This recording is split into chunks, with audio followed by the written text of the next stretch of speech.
उत्तर प्रदेश की पूर्व मुख्यमंत्री और बहुजन समाज पार्टी की मुखिया मायावती ने राष्ट्रपति चुनाव के बाद अब उपराष्ट्रपति चुनाव में भी एनडीए के उम्मीदवार को समर्थन देने का ऐलान कर दिया है। उन्होंने ट्विटर पर लिखा, सर्वविदित है कि देश के सर्वोच्च राष्ट्रपति पद के लिए चुनाव में सत्ता और विपक्ष के बीच आम सहमति न बनने की वजह से ही इसके लिए फिर अंततः चुनाव हुआ। अब ठीक वही स्थिति बनने के कारण उपराष्ट्रपति पद के लिए दिनांक 6 अगस्त को चुनाव होने जा रहा है। मायावती ने दूसरे ट्वीट में कहा, बीएसपी ने ऐसे में उपराष्ट्रपति पद के लिए हो रहे चुनाव में भी व्यापक जनहित और अपनी मूवमेंट को भी ध्यान में रखकर जगदीप धनखड़ को अपना समर्थन देने का फैसला किया है और जिसकी मैं आज औपचारिक रूप से घोषणा भी कर रही हूं। मायावती के इस ट्वीट के बाद से ही कई सियासी मायने निकाले जा रहे हैं।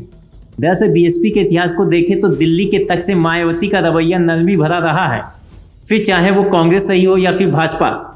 ऐसे में सवाल यह है कि मायावती की भाजपा को समर्थन देने की यह घोषणा किसी राजनीतिक लेन देन का ही हिस्सा तो नहीं, क्योंकि मायावती पर भ्रष्टाचार के कई आरोप लगे हैं। बीते कई सालों से मायावती ईडी और सीबीआई की रडार पर हैं, लेकिन उन पर कोई बड़ी कार्रवाई नहीं हुई है। जहां देश भर में इस वक्त ईडी की सक्रियता दिख रही है, तो वहीं मायावती इससे कोसों दूर है।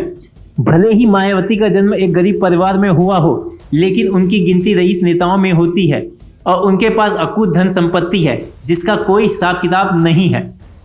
वहीं मायावती सत्ता में रही हो या विपक्ष में, लेकिन दिल्ली की हुकूमत के साथ तालमेल बिठाकर काम करना उनकी मजबूरी रहा है। इस मजबूरी के अलावा सियासी रूप से समझे तो भाजपा के उपराष्ट्रपति पद के उम्मीदवार जगदीप धनखड़ का समर्थन करके मायावती ने लोकसभा चुनाव से पहले मुस्लिम, दलित और जाट समीकरण को दोबारा मजबूत करने की कोशिश की है। साथ ही आगामी राजस्थान चुनाव में भी बसपा इसका फायदा उठाने की कोशिश करेगी। मायावती इस कदम से समाजवादी पार्टी और राष्ट्रीय लोकदल गठबंधन के गणित को बेअसर करना चाहती हैं। सियासी जानकारों की माने तो इन दिनों कांग्रेस के साथ मायावती का 36 का आंकड़ा है, क्योंकि राजस्थान और एमपी विधानसभा चुनाव के बाद हुए सियासी उठापटक में कांग्रेस ने बीएसपी को तोड़ दिया था।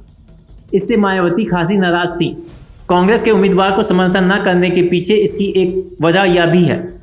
हालांकि मायावती का भाजपा के साथ जाने का यह पहला मौका नहीं है। इससे पहले भी जरूरत पड़ने पर मायावती भाजपा के साथ जाती रही हैं।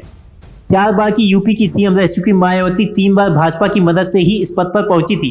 Team local vocal.